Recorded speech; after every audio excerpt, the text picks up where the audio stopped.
আমরা পাহাড়ের first side দেখে ফেলেছি। আহা, মনটা খুশিতে ভরে গেল।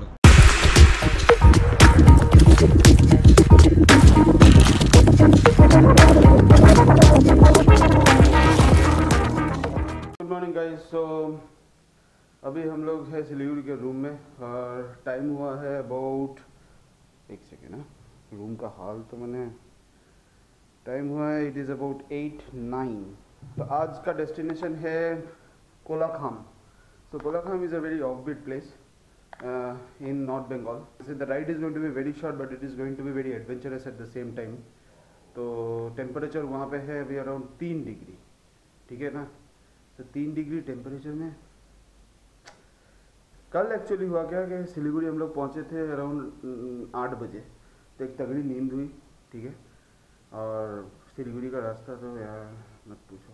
There was one request from one of our team members कि मैं क्यों ना ब्लॉग बंगाली में करूँ, क्योंकि मैं राइड कर रहा हूँ बंगाल के टीम के साथ राइड। तो ठीक है, उसकी भी रिक्वेस्ट रख लेते हैं। तो आज से फ्रॉम डे 2 ऑनवर्ड्स राइट, तो I am going to blog in Bengali. तो I will try to add subtitles, but वो कैसे करते हैं मुझे पता नहीं है, टू बी वेरी ऑनेस्ट। तो आगे देखा হবে কোথায় আমরা এখন শিলিগুড়ি থেকে বেরোবো। তো তারপরে আগে রাস্তায় দেখা হচ্ছে। আরে বাবু খালি বাথরুম করেই যাচ্ছে, এটা আবার কি ধরনের। গুড মর্নিং সবাই, আমরা এখন বেরোচ্ছি হচ্ছে শিলিগুড়ি রিসর্ট থেকে। কোথায় যাব জানি না, তবে কোথাও একটা যাবো, ঠিক আছে। ম্যাপে সেট করা আছে হচ্ছে সাইলেন্ট ভ্যালি রিসর্ট কোলাখাম, ঠিক আছে। তো আমরা ওখানে গিয়ে থাকবো আজকে। আর শিলিগুড়িতে যা গরম, বাবা রে বাবা, এইসব এই বর্মপুরে আরও গরম লাগছে আমার। ভালো লাগে এত গরমের মধ্যে, আর এখানে সব নখরাবাজি চলছে সবার।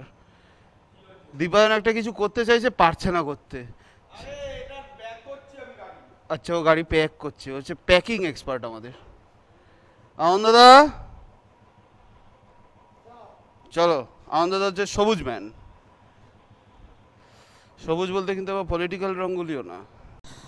তো আমরা এখন বেরিয়ে পড়েছি, আমরা এখন যাচ্ছি শিলিগুড়ির রাস্তা দিয়ে, ঠিক আছে। তো এই শহরটা এখনও জাগেনি, এটা আমাদের বাবার ভাগ্য। সবাই আগে চলে গেছে আমাকে ছেড়ে, এই মা।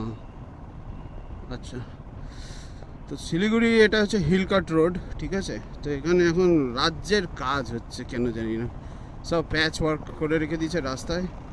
তো যাকে, তো আমাদের কালকে স্টেটা খুব সুন্দর ছিল, ঠিক আছে। রুমগুলো মোটামুটি যা দাম নিয়েছে সেই তুলনায় রুমগুলো খুব একটা পদের নয়, বাট খাবারটা ভালো, তাই না। খাবারটা ভালো, খাবারটা খাওয়া হয়েছে বেশ লাইট খাবার, কোনো চাপ নেই। আর এই যে আমার সামনে যাচ্ছে যে ব্যক্তিটি, তার নাম হচ্ছে শান্তনু রয়। তার বাইকটি হচ্ছে নাগাল্যান্ড থেকে, প্যানিয়ারগুলো হচ্ছে অরুণাচল প্রদেশ থেকে।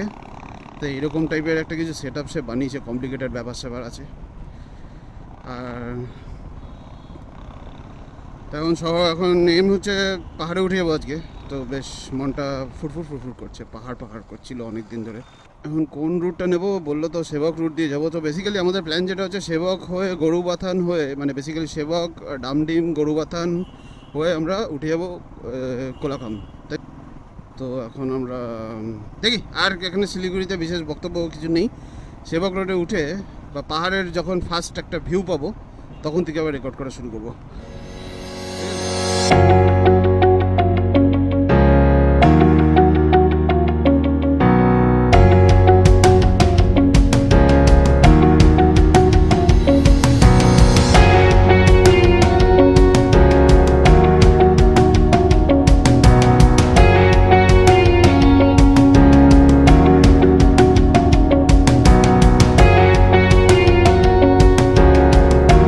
সেকেন্ড বা থার্ডে থাক, সামনে থাক, পিছনে যাবি, লাইট করবে, ওভারটেক করবি, ঠিক আছে।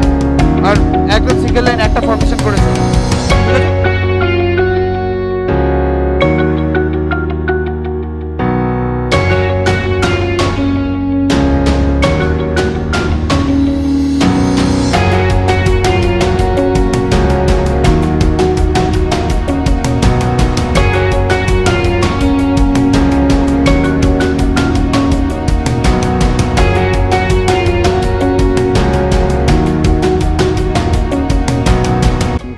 হচ্ছে আমাদের এই করোনেশন ব্রিজ ক্রস করার পরে যে রাস্তাটা, সেইখানে আমি নাম ঠিক ভুলে গেছি, জানি না ঠিক কী বলে। তো আরামসে যাও। এই রাস্তাগুলো পুরো জঙ্গল এদিকে চারিদিকে। এটা অ্যাকচুয়ালি ফরেস্ট ডিপার্টমেন্টের আন্ডারে পড়ে। আর রাস্তার সৌন্দর্যটা অসাধারণ।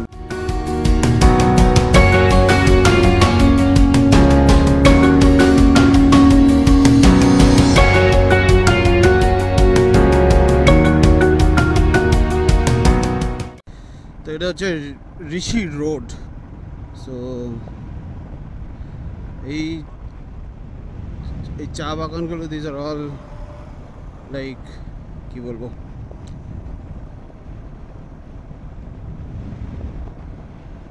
এটা বিভিন্ন বিভিন্ন চা কোম্পানির বেসিক্যালি এখানে বাগান আছে। তো এখান থেকে প্রোডাকশন হয়। কিছুক্ষণ পরে ম্যাপের মধ্যে তো পাহাড় পাহাড় একটা ফিল আছে, দেখতে পাচ্ছি।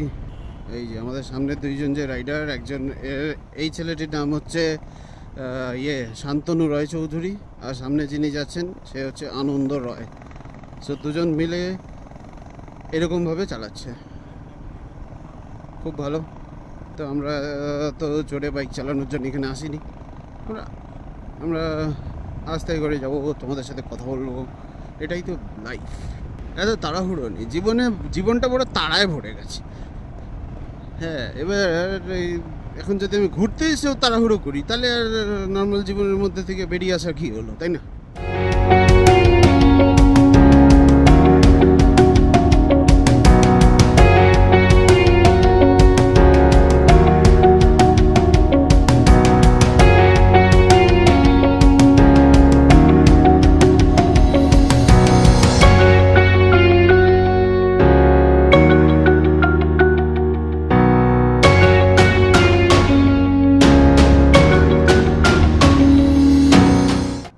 লাভা, লোলেগাঁও, পেডং, ঋষি সব এই রাস্তাতেই যায়। তো বেসিক্যালি এটা হচ্ছে এক সার্কিটের একটা রাইট হ্যান্ড, মানে গোটা যে নর্থ বেঙ্গল সার্কিটটা আছে সে এটা বেসিক্যালি রাইট হ্যান্ড উইংটা। তো এখন থেকে বেসিক্যালি পুরোটাই পাহাড়ের ক্লাইম। তো আমার কিছু বলার নেই, সবাই beauty of this place is awesome. তো তোমরা সবাই এনজয় করো।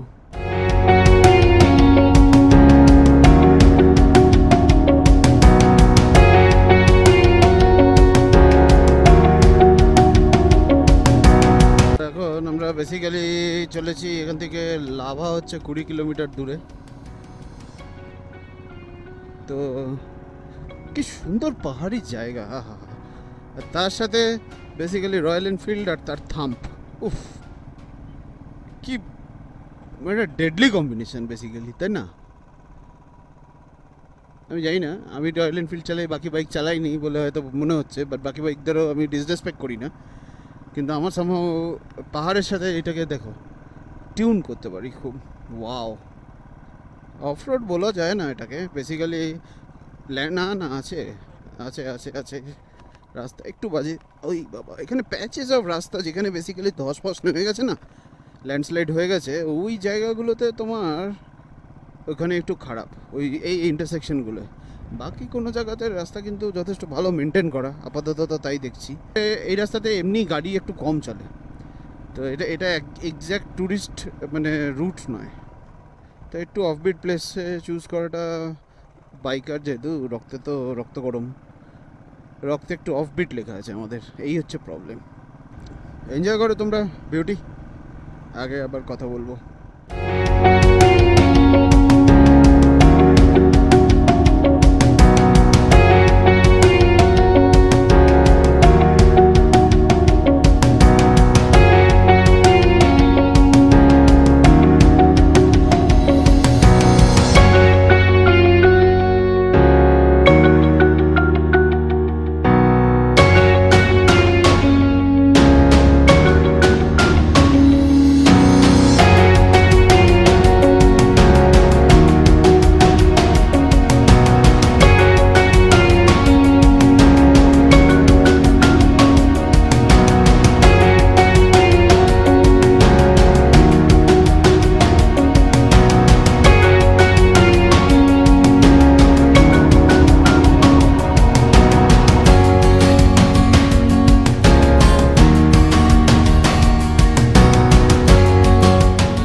মোটামুটি 10 কিলোমিটার হচ্ছে আমাদের হোটেলটা, তারপরে আমরা গিয়ে বেরোবো হচ্ছে ঋষভ।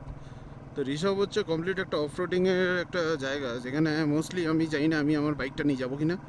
তো শান্তনু রয় যে হিমালয়ান চালাচ্ছে আমাদের গ্রুপে, তার কিছু কাজ আছে, সে যাবে না। তাই মোস্টলি দেখি ওর হিমালয়ানটা নিয়ে চলে যাবো। তো দেখা যাক আগে কি হয়। So we are at near 12 kilometres from Kolakham. তো এখানে দাঁড়িয়ে একটু রেস্ট নেবো। বেশ সুন্দর একটা বিউটিফুল জায়গা। তো তারপরে তোমার এখান থেকে কোলাখাম যাবো, তারপর দেখি রিসর্ভ ফিসব করা যায় কিনা, তারপরে দেখা যাক কি করা যায়। আপাতত জার্নি খুব সুন্দর, তারপর দেখা যাবে। তো ব্যাপারটা হচ্ছে লাভাতে ঢোকার ঠিক আগে যেখানে একটা বোর্ড আসবে লাভা 0 কিলোমিটার, মানে লাভার এন্ট্রেন্স থেকে আমাদেরকে একটা শার্প রাইট টার্ন নিতে হবে টু গো টু কোলাখাম। তো এই রাস্তাটা খুব সুন্দর। এই পাইন ট্রিজগুলো, পাইন ট্রি না কি ট্রি আমি জানি না, আমি গাছের সম্পর্কে আমার নলেজ খুব একটা বেশি নেই। তো দেখতে বেশ ভালো লাগে।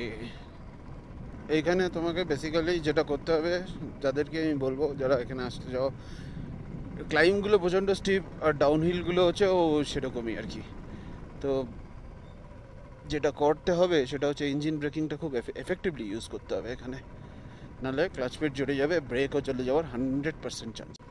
এতটা দূর চলে এলাম, বেশ বোঝা গেল না কিন্তু। ওই দেখো এবার পিচ রাস্তা শেষ, এখানে কাইন্ড অফ গ্র্যাভেল, কিন্তু এটার মধ্যে একটা আলাদা অ্যাডভেঞ্চারাস থ্রিল আছে। কিন্তু এই যে এই ধরনের রাস্তা প্রচুর পরিমাণে একটা জিনিস যেটা তোমরা খুব পাবে সেটা হচ্ছে ফ্রেশ এয়ার। তো এখানে আসাটা বছরে একবার খুব দরকার। আমি বলছি না এখানে যে কোনো হিল স্টেশনই যাকে কমেন্ট করে বলো কেমন লাগছে এই রাস্তা। আগে কেউ যদি এসে থাকো তাদের এক্সপিরিয়েন্স একটু শেয়ার করে দাও। তোমাদের কমেন্ট দেখে বাকি লোকেরাও বুঝে যাবে যে কি এক্সপেক্ট করতে পারো আর কোন টাইম অফ দ্য ইয়ারে এসছো। আমি যেটা এখন ডিসেম্বরে এসেছি, কেউ যদি জুনে এসে থাকো তো সেই জুন মাসে এটা কীরকম লাগে আমিও তাহলে বুঝতে পারবো, আমার থ্রু দিয়ে সবাই বুঝে যাবে।